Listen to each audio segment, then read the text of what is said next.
Accessing. When TV and radio collide. Love it. Wow. This is what you get. You're listening to JJ and Alex, presented by G2G Bars. Don't touch that dial. On 97.5, the KSL Sports Zone. All right, everybody, welcome back. JJ and Alex, 97.5, the KSL Sports Zone. Alex Kirry, Jeremiah Jensen, right here with you every day on the program. And it's always a fun thing for us to be able to get to the conference championship weekends. If you had in the cards that Washington would be playing Philadelphia for the chance to go to the Super Bowl, take that game to Vegas, man, because you're smarter than all of us out there. Joining us on the program right now, he's also smarter than all of us here as well. He is former Outlet Trophy winner. Jason, why are you laughing? And Jason Buck Come on, the program. man. Jason, come on. Come on. You know that you're smarter than we are, especially when it comes to football. No. I wouldn't ever do that to anybody. my dad would beat me for saying anything that wasn't humble. Wow. Right? Yeah, that's what. Yeah, look, beating humility into somebody. That's right? That's definitely the way of the farm kid. Let me ask you about what you first of all, like when Washington's making a run like this, and you're watching this whole thing. We were talking about how any point of them making the playoffs to now has just been gravy. There's some power in that where you just go, look, sky's the limit. Who cares? Nobody believes in us but us. Right? Yeah, it's awesome. When you get a team that's just really come together in the locker room, like they're cohesive, they love each other, there's a brotherhood, there's no backbiting and snitching and, all that kind of stuff. When they really come together, man, it's magic, and that's what happened to me on my Super Bowl teams, and it'd be the same team that would go the next year and win 5 games. When it's going, it is going. So they're confident now and they're dangerous.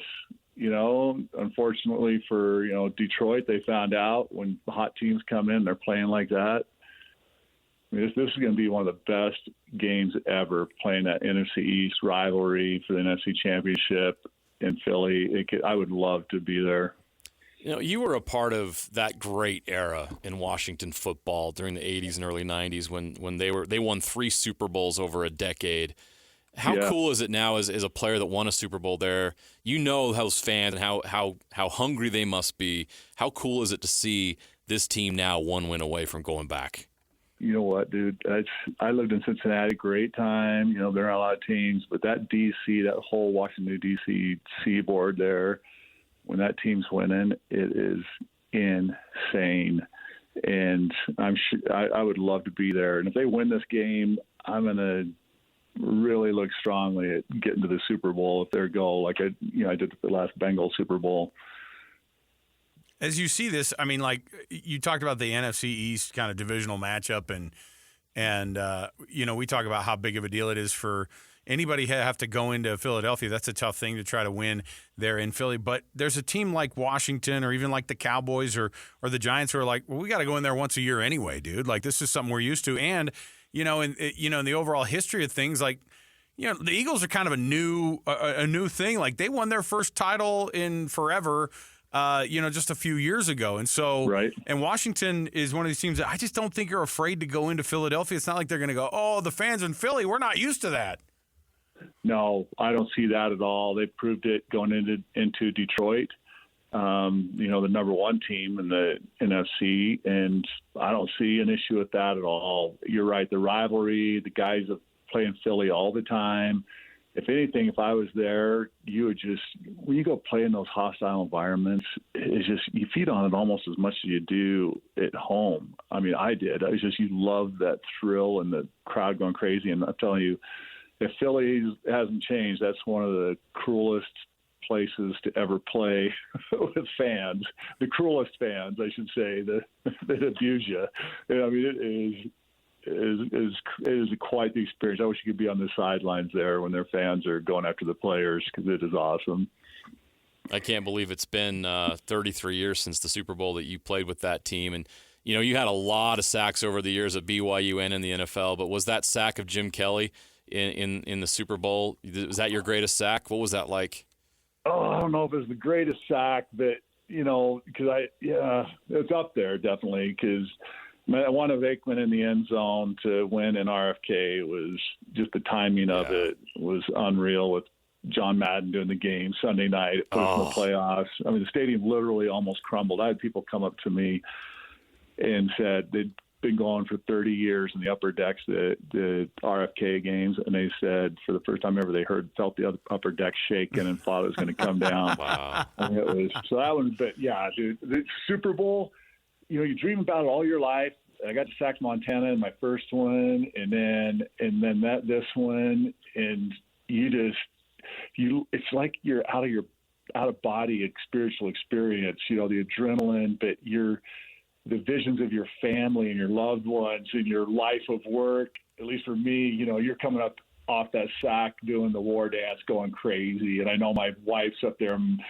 my children and my parents, and just and family back in Idaho are watching.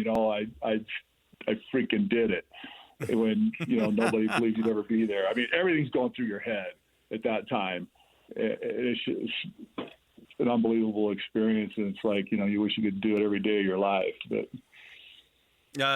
Jason, one of the things that we always love to kind of reminisce about is just how hard in your era these dudes played, and just how hardcore. JJ and I were watching that Jim Kelly sack, and I thought, why would they make these guys play on pure sandpaper? First of all, when they play, right? I'm like, this is the highest level of the game, and you're out there on a quarter-inch of AstroTurf with tennis shoes on. You're playing and I'm on concrete. I'm like, and you're having to throw guys out there. He's like, no wonder people got so many concussions during your day. When you see what the level of play has gotten to back when you played versus now, what's the biggest difference between guys who played during your era and the guys who play now? There's several things there, but like you said, we'd go out on fields and lift up the turf, that little quarter-inch, it was like trailer house carpet, and you'd lift it up, and it was black asphalt. I mean, literally, we were playing on asphalt, and you'd watch guys just run down on a kickoff, cut with nobody even touching them, to cut on their lane, blow their ACL. I mean, dude, it was so hard on us, and we hit to assassinate each other. I mean, there was no roughness away from the ball, man. If somebody had their ear hole looking at you and the play was 50 yards away, you would rip their head off. So, that's changed. Well, you got through it. You got through it. I go to my reunions, and our last reunion, man, we had, Russ Grimm had a leg amputated. Whoa. One of the hogs, another one of the hogs is really suffering from, dementia stuff. And, so I see some of my buddies really struggle. It's heartbreaking because, we just really we go full speed, game speed in practice back then. Now they don't even for sure. Well, we do thousands upon thousands of concussive hits more than they do now. Because we do it in practice. They don't do that now. In shells, right? You just the shoulder pads and the helmet on. You're blasting each other. Gibbs would not lay off. Your shells on Friday, we're going to rip each other's head off. Well, that's what I was going to ask you. Actually, the next question is about Joe Gibbs, and they showed him on the sideline. I was like so glad that he's there and that they're honoring him, and they're still kind of going, hey, let's look and remember the people who brought the best era of football here to Washington. One of the best coaches of all time, not just for that franchise, but in the NFL. What's the difference that a guy like Joe Gibbs makes in the locker room for a championship team? Oh, it's priceless. You can't put a value on it. I was there with Sam Weish, when we got to the Super Bowl 23, and then Gibbs, and you can't even compare that. When you have a great leader that everybody loves and respects, and he disciplines correctly, people lived in fear of Joe but loved him at the same time. And, man, that is magic. So, he kept the rough guys that, loved the drugs and the wild girls and stuff in check, and said, basically everybody knew they were cut if they messed with that team. If you did anything disrespectful on the team, if you disrupted the locker room, if you didn't put your hand over your heart for the Pledge of Allegiance, Joe Gibbs would cut you.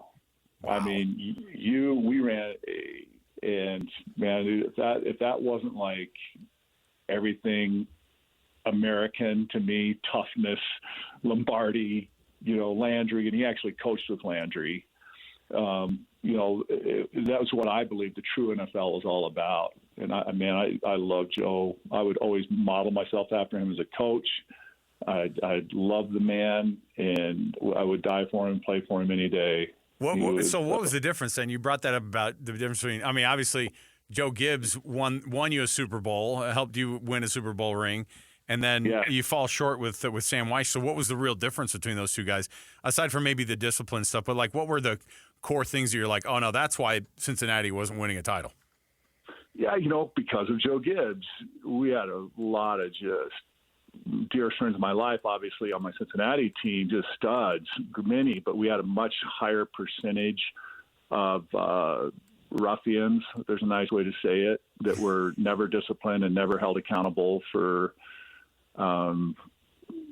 doing really bad things around the team, and they'd hide it and just, look the other way and spoil them. So Sam wasn't consistent, right? He was he had like a bipolar schizophrenia. I don't know. We'd lose an overtime heartbreaking game, and he would practice us illegally full pads on Monday, the day after the game, and just beat the crap out of us. We would get slaughtered when, they'd hide it. And we go another meeting, the defensive coordinator yells out, Dick LeBeau talks to DBs and goes, hey, we got slaughtered in Houston, for example, on one night, with Warren Moon and everybody. And Weiss chews out the D-line and says we can't play football in the team meeting. And then we go into Dick LeBeau doesn't say anything. We go into the defensive room, and he says, I know for a fact I had defensive backs in this room with prostitutes the night before the game. If I ever hear that again, you're gone. We're not going to talk about it again. That's all it was done, right?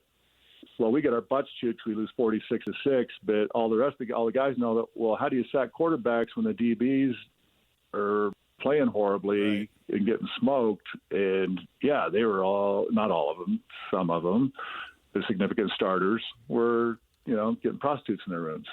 I mean, and dude, I'll tell you what, that never, ever, ever happened with Gibbs. I mean, a guy's pager back in the 90s went off in the meeting when he was talking. He said, pick up your books, report to the Grim Reaper. Well, I can't remember his name. We called him the guy that cut. And the guy picked up, and he was gone. Wow. I mean, and he ended up played many more years at Detroit, but, dude, Gibbs did.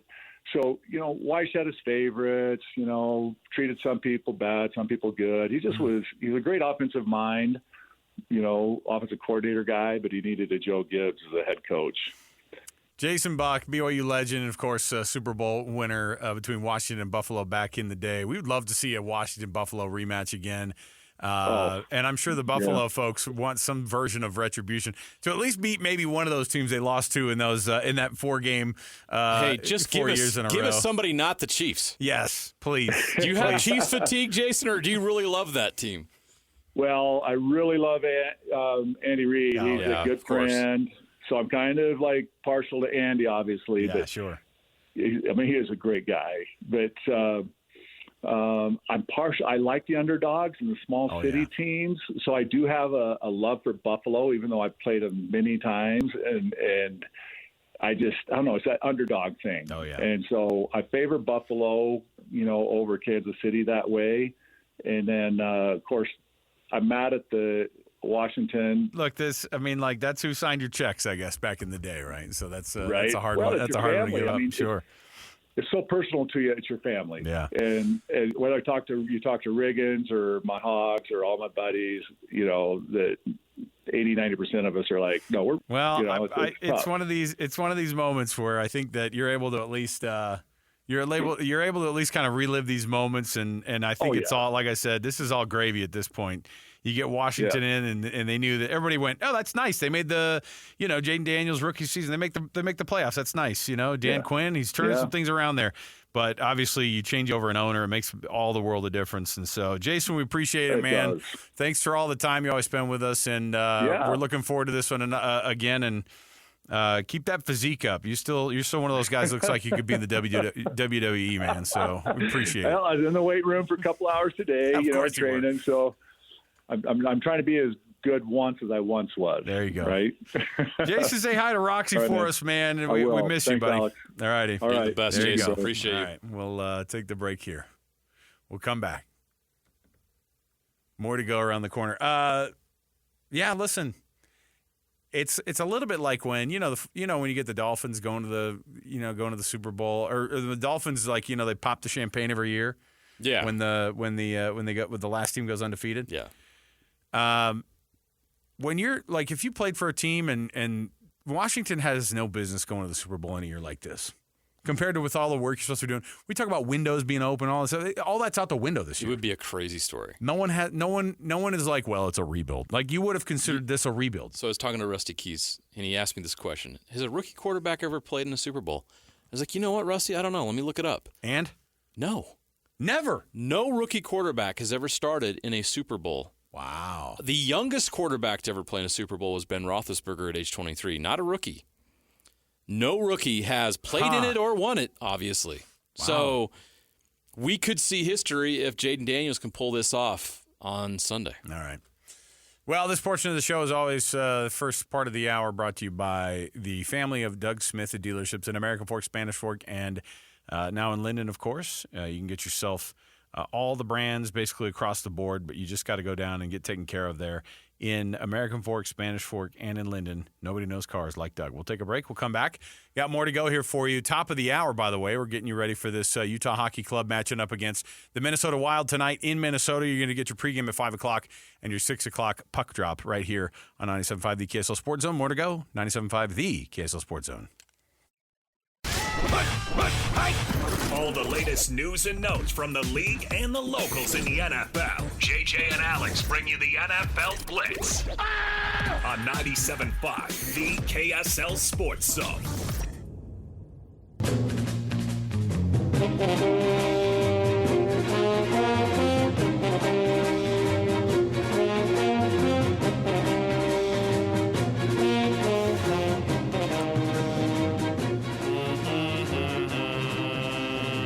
Yes, welcome back. JJ and Alex, 97.5 The KSL Sports Zone.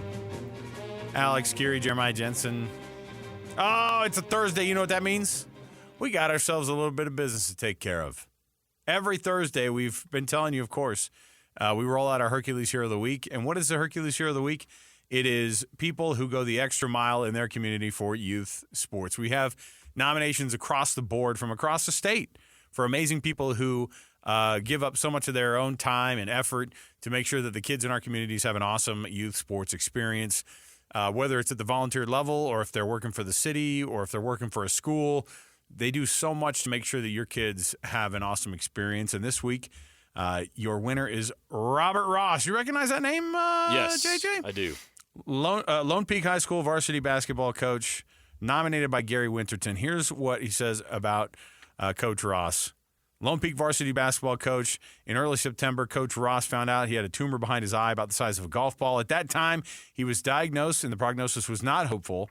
Since the diagnosis, Rob had surgery to remove the tumor, and he's now undergoing radiation treatments every other day to treat the cancer that could not be removed. He continues to coach. At the same time, he wears glasses to practice and games because his eye is still healing and causing some discomfort. He goes to treatment, then returns to practice. Very drained, but he's there every day because he loves basketball and he loves the boys on his team. He's teaching them that life is more than just winning games. He's teaching them about overcoming difficulties with class and courage. His love and dedication to these boys is a blessing to them and those of us that see Rob's dedication of courage and love. So an ultimate awesome and an ultimate amazing story that we get to relay to you courtesy of our Hercules Hero of the Week program.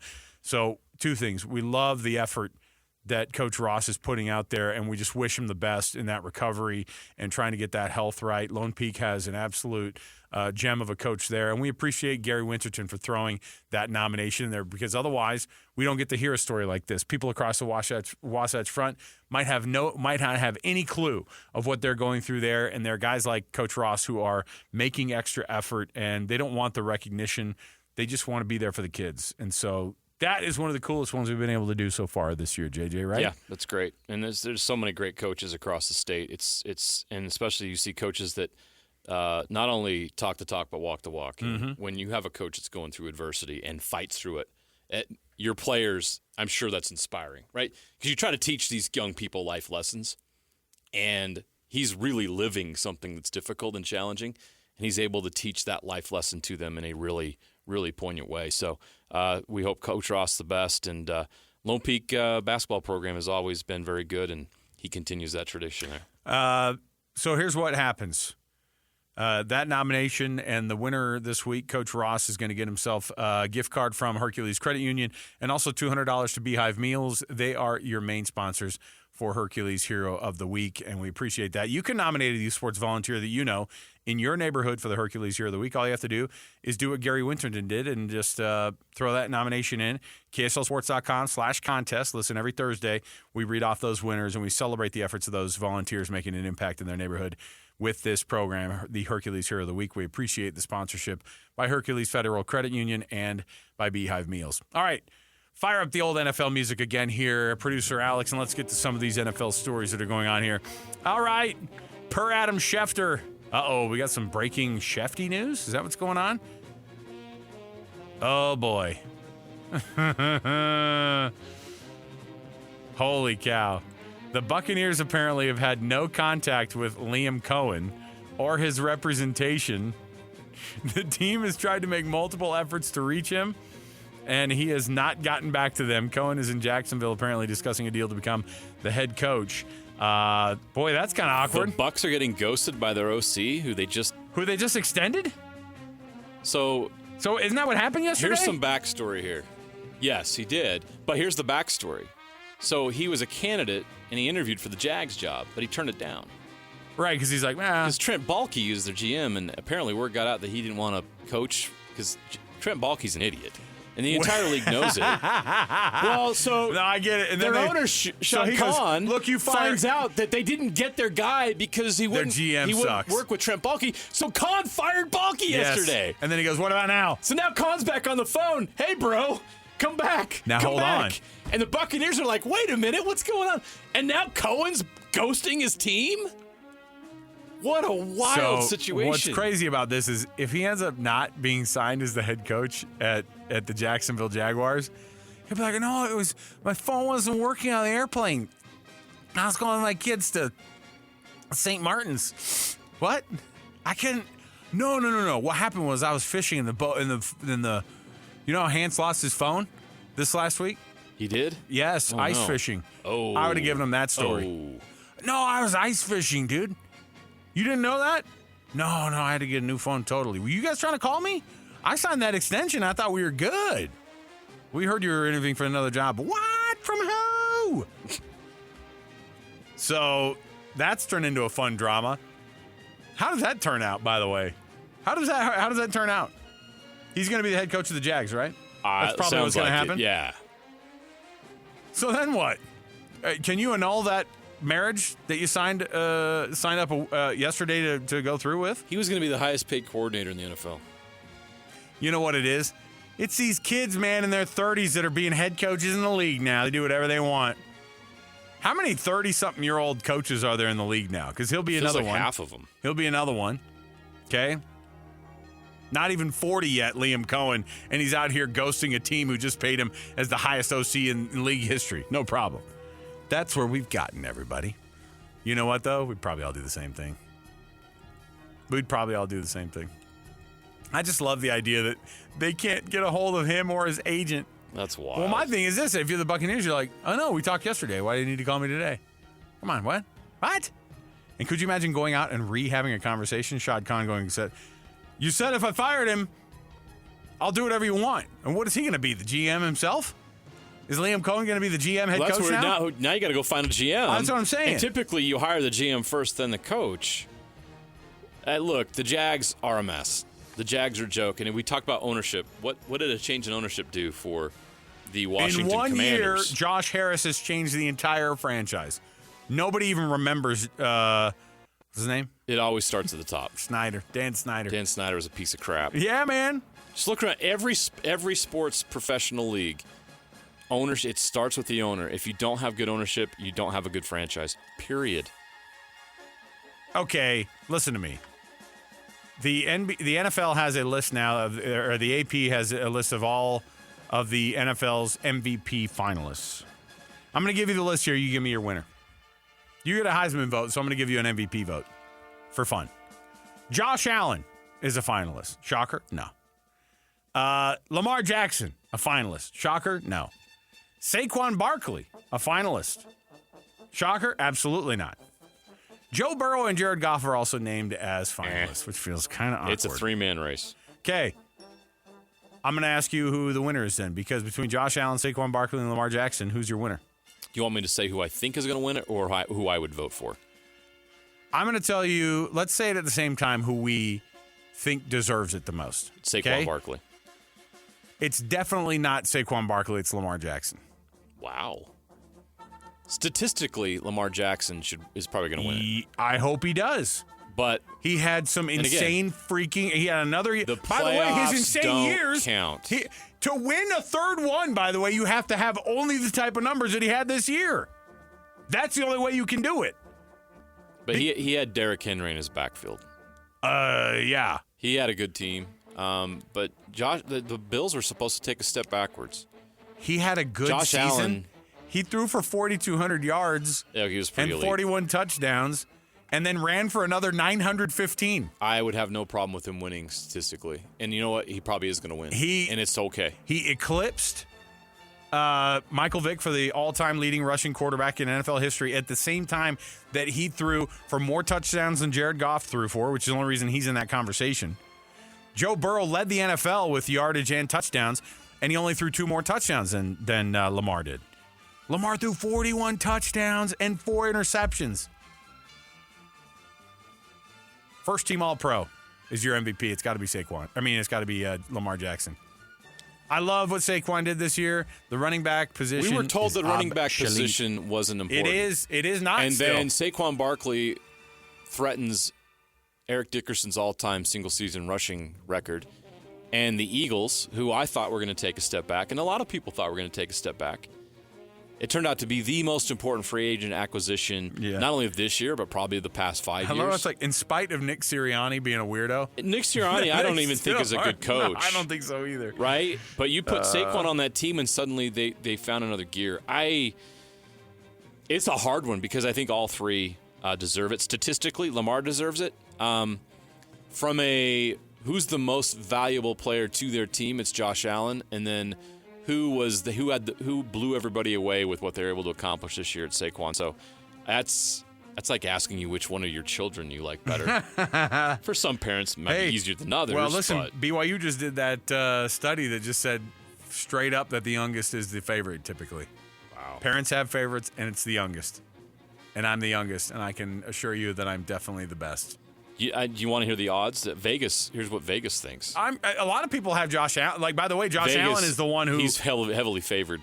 Josh Allen is by Vegas to win. See, and that's the thing is, you and I are fighting over Saquon and Lamar, and I think a lot of mainstream folks are saying, "Yeah, but Josh Allen," and I just don't think he's there yet. The odds gap between Lamar and Saquon is vast.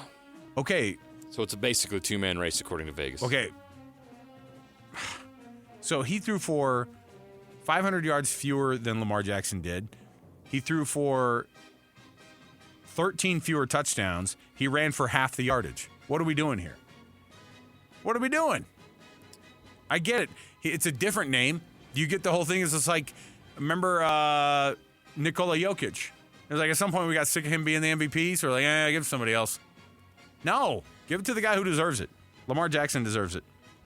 And no one's ever done the three-peat, right, of the MVPs. Dude's awesome. And, I never thought his career would pan out to be like this. And he's phenomenal. Okay. Sorry, that was my argument. I would tie him with Jim Brown and Tom Brady for third all-time. Of 3. Mm-hmm. Getting 3. Peyton Manning was won the most with 5. Aaron Rodgers got second 4. with 4. Yeah. And Tom Brady, Jim Brown, and if it would be Lamar, would be 3. Yeah. That's exclusive elite company. He deserves it with a year like this. Insane. Wow. Okay. Let me see if we want to squeeze one more of these stories in here. Wow. Oh, Sean McVay is hoping that Matthew Stafford can actually make his decision up a little bit quicker. Hey, could you go ahead and make that life decision right now? Wow. Jeez. Pushy? Hey, we're going to need a decision from you. You know why? Hey, Sean, relax. Because if not, we're going with Drew Lock. We're picking up free agent Drew Lock. Who's their backup? Is it? It's your favorite quarterback of all time. Who is it? Garoppolo. Oh, that's right, Jimmy G. Very forgettable. But you know what? Guess who's going to be available in the offseason? Carson Wentz, former Kansas City Chief, former My gosh. 7 other teams. There's not a good. Oh, he's at the Rams last year. This would be his second That's stint. right. There's not a lot of good I'll put it options past him. out there for a starter. If you're, who are you going to go get? You going to go get Darnold? Darnold's probably the best free agent option out there. I mean, you're going to trade for a quarterback? No. So I think the Rams should draft one. All right. I just love the idea of could you go ahead and Jackson make Dart, come on down. Oh yeah. Do you think Jackson Dart will have an NFL career that's I think decent? he's going to be pretty good. Okay.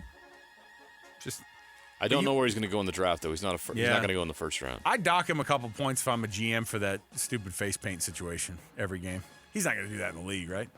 I don't even think you can. I think don't they have regulations against What's that? his name? Hutchinson does it. Does If he? you're on defense, can you do it? Is that why? I guess I'm just assuming that the No Fun League still has those kind of rules. I don't know. Yeah.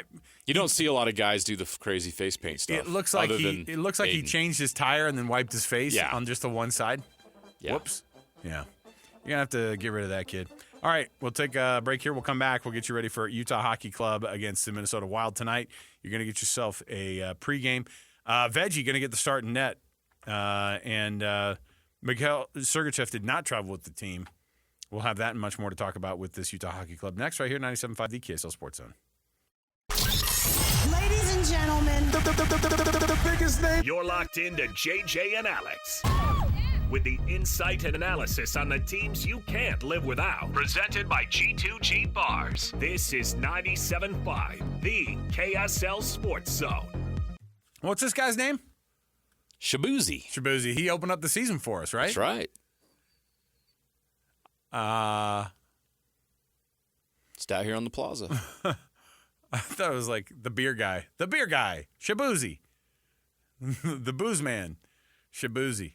Yeah, Shabuzi opened up the season for the Utah Hockey Club out here on the plaza. Do you remember how weird of a night that was? We were broadcasting from outside. And there were so many people gathered outside Delta Center. Do you remember this? Everybody's broadcast shut down.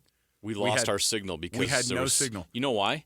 They were using their cell phones Everybody. to either stream or Every Insta Live buddy. or whatever they were doing, Facebook, whatever. It was as soon as Shabuzi fired up. Yep. We went off the air because we lost cell reception out on the plaza. So we were doing this like long. We were doing long. It was kind of I think we had already gotten into the 6 o'clock hours, so we're like, bag it. We don't have service. It's fine. We'll keep rolling. Let's play some of our old interviews, whatever. News radio went off the air. Arrow went off the air. Yeah. F100 went off the air. It was bad. You know what that is? Hockey, man. Utah Hockey Club tonight against the Minnesota Wild, and then tomorrow against the Winnipeg Jets. And so you don't want to miss any of it. Can they keep this little win streak going and maintain it there on the road? You'll be able to find out here in just a moment. For Jeremiah Jensen, I'm Alex Kirry. Our producer, Alex, also hitting the buttons across the glass. We say thank you. We'll be back again tomorrow. Utah Hockey Club next. 97.5, the KSL Sports Zone.